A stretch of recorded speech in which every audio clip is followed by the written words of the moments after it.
అందరికీ నమస్తే. నేను మీ భార్గవి. వెల్కమ్ బ్యాక్ టు అమ్మ చేతి వెంట.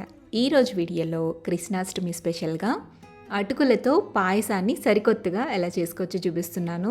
చాలా చాలా రుచిగా ఉంటుంది. కమ్మగా క్రీమీగా నోట్లో జారిపోతుంది అనమాట ఇలా చేసుకుంటే.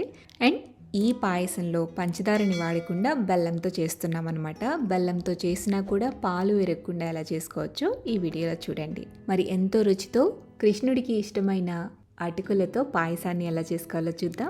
ముందుగా దీనికోసం స్టవ్ మీద గిన్నె పెట్టుకుని అందులోకి ఒక 2 టేబుల్ స్పూన్ల దాకా నెయ్యి వేసుకోండి. నెయ్యి హీట్ అయ్యాక ఇందులోకి ఒక పావు కప్పు దాకా డ్రై ఫ్రూట్స్ వేసుకోండి. డ్రై ఫ్రూట్స్ మీకు నచ్చిన డ్రై ఫ్రూట్స్ ఇందులో వేసుకుని దోరగా వేయించుకోండి. ఇలా వేయించుకున్న డ్రై ఫ్రూట్స్ని ఒక గిన్నెలోకి తీసుకుని పక్కన పెట్టుకోండి. ఇప్పుడు మళ్ళీ ఇంకొక టేబుల్ స్పూన్ దాకా నెయ్యిని వేయండి. ఇప్పుడు ఇందులోకి ముందుగా ఒక 2 టేబుల్ స్పూన్ల దాకా పెసరపప్పుని వేసుకుని కొద్దిసేపు వేయించండి.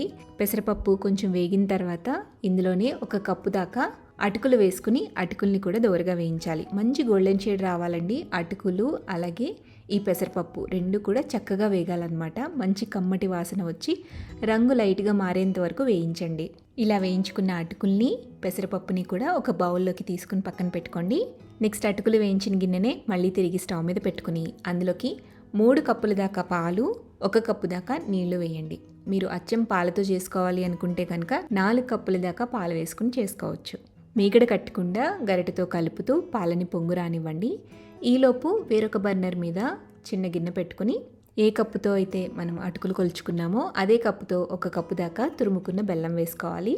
పావు కప్పు దాకా నీళ్లు కూడా వేసుకోండి.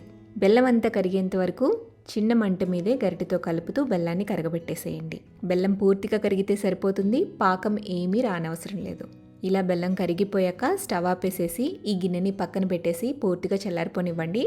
ఇప్పుడు మనం పాలు చూద్దాం. పాలు ఇలా పొంగొస్తున్నప్పుడు ఇందులోకి మనం వేయించుకుని పక్కన పెట్టుకున్న అటుకుల్ని పెసరపప్పుని వేసేసేయండి. మొత్తం అంతా బాగా కలుపుకుని సన్నటి సెగ మీద మూత కొంచెం వెల్తిగా పెట్టి పెసరపప్పు పూర్తిగా ఉడికేంత వరకు ఉడికించాలి.